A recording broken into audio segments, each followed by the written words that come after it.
الحمد لله القائل وقل اعملوا فسيرى الله عملكم ورسوله والمؤمنون وستردون إلى عالم الغيب والشهادة وينبئكم بما كنتم تعملون أشهد أن لا إله إلا الله وحده لا شريك له وأشهد أن محمدا عبده ورسوله اللهم صل وسلم وبارك على سيدنا محمد وعلى آله وصحبه أجمعين أما بعد فيا عباد الله اتقوا الله حق تقاته ولا تموتن إلا وأنتم مسلمون. Sidang Jumaat yang dirahmati Allah sekalian, marilah kita sama-sama meningkatkan ketakwaan kita kehadrat Allah Subhanahu wa taala dengan sebenar-benar takwa. Semoga kita sentiasa dilimpahi rahmat dan keberkatan darinya agar umat Islam dapat terus membangun dan membina tamadun yang cemerlang pada masa kini dan masa-masa yang akan datang, agar beroleh kebahagiaan hidup di dunia dan juga di akhirat. Sidang Jumaat yang berbahagia, mimbar hari ini akan membincangkan tentang menghargai golongan pekerja. Menjelang satu hari bulan Mei pada setiap tahun akan disambut dan diraihkan Hari Pekerja di seluruh dunia, tidak terkecuali rakyat Malaysia. Semua jabatan dan kilang ditutup bagi meraihkan hari tersebut. Umat Islam seharusnya bermuhasabah diri dan menilai pencapaian kita pada masa ini dan masa yang lalu. Allah Subhanahu wa taala telah berfirman di dalam surah Az-Zariyat ayat 56, A'udzu billahi minasyaitonir rajim. Wa ma khalaqtul jinna wal insa illa liya'budun, yang bermaksud, dan ingatlah, tidak aku ciptakan jin dan manusia melainkan untuk mereka menyembah dan beribadat kepada aku. Maksud mengabdikan diri ialah beribadah, dan beribadah itu terbahagi kepada dua bahagian. Pertama, ibadah yang khusus seperti sembahyang, puasa, zakat dan sebagainya.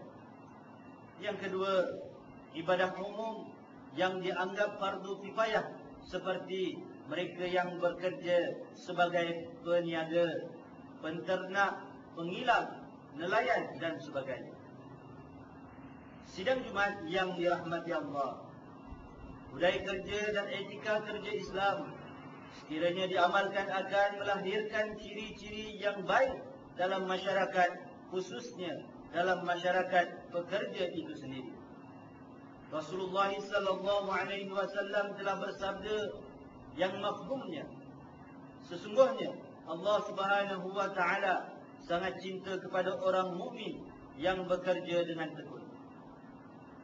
Bekerja merupakan wasilah atau cara untuk memperolehi rezeki sebagai pulangan kepada perkhidmatan dan usaha yang dilakukan.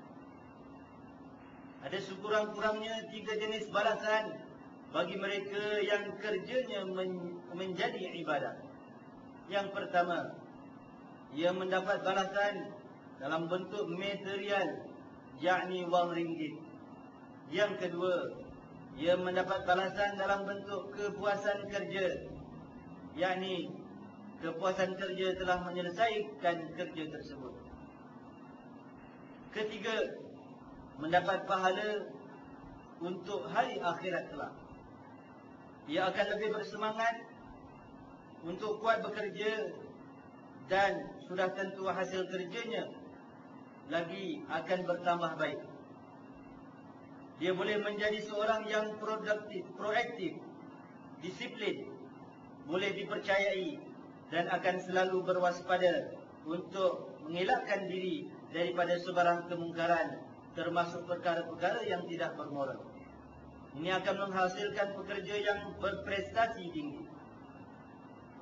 Dalam konteks etika kerja Islam, manusia menggunakan apa yang terdapat di dalam dunia untuk menghasilkan sesuatu. Ini berdasarkan firman Allah Subhanahu wa taala dalam surah Al-Maidah ayat 1. أعوذ بالله من الشيطان الرجيم. يا أيها الذين آمنوا أوفوا بالعقود أحلت لكم بهيمة الأنعام إلا ما يتلى عليكم غير محل الصيد وأنتم حرم إن الله يعلم ما يريد.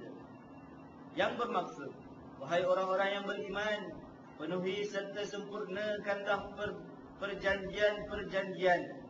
Dihalalkan bagi kamu, yakni memakan binatang-binatang ternak dan sebagainya, kecuali apa yang akan dibacakan tentang haramnya kepada kamu. Halalnya binatang-binatang ternak dan sebagainya itu tidak pula berarti kamu boleh menghalalkan perburuan ketika kamu dalam keadaan berihram. Sesungguhnya Allah Subhanahu wa taala menetapkan hukum apa yang Ia kehendaki.